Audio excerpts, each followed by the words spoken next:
it goes without saying this crime involved great violence. It involved a firearm. It involved vulnerable witnesses, victims who, again, had no time to react, no time to defend themselves.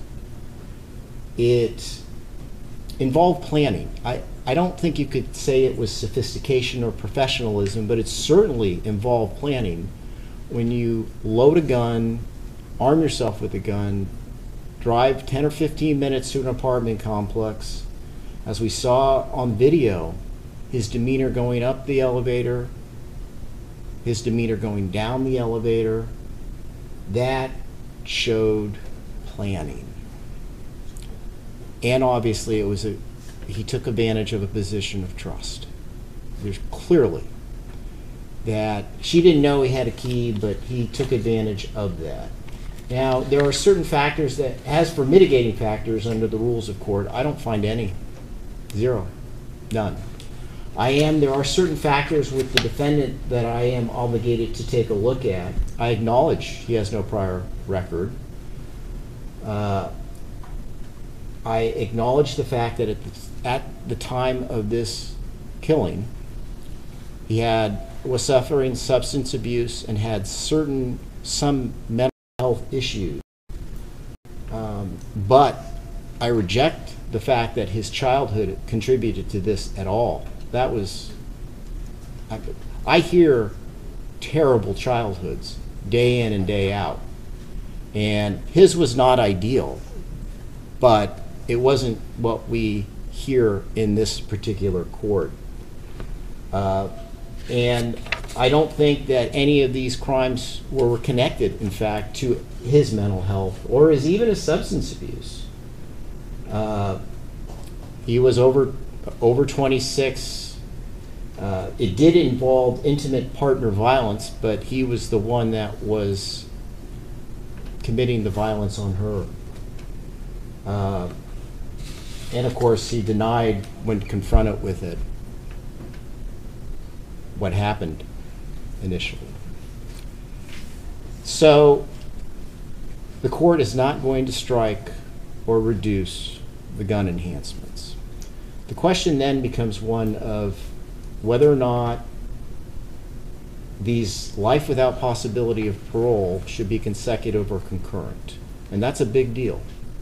That will, in all likelihood, determine whether or not he dies in prison or out of prison, whether he dies a free man or one who's not.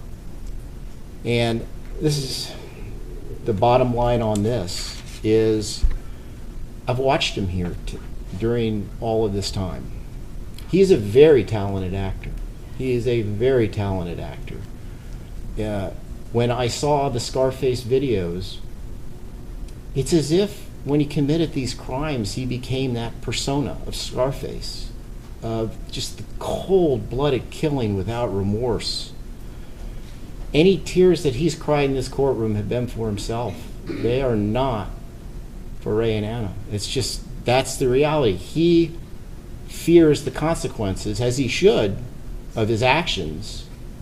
But as he sits here today, I don't know if he's really sorry. I have serious reservations about it. I know he's sorry about the consequences of going to prison for the rest of his life. But I can't say that I think he's sorry for having killed these two innocent human beings. He's a very selfish person, as I think the jury saw. That was something that his character kind of came through, and we ask, who is Ali Abulaban? That's who he is. He's somebody that is only thinking about himself, and the idea of killing two innocent people doesn't disturb him. It's chilling.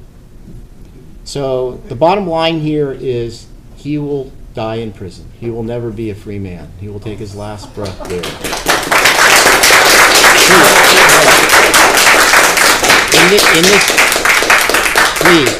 Please, in this matter, the defendant on count 1 will be sentenced to life without the possibility of probation via Penal Code Section 1190.2, Parent A, Parent 3.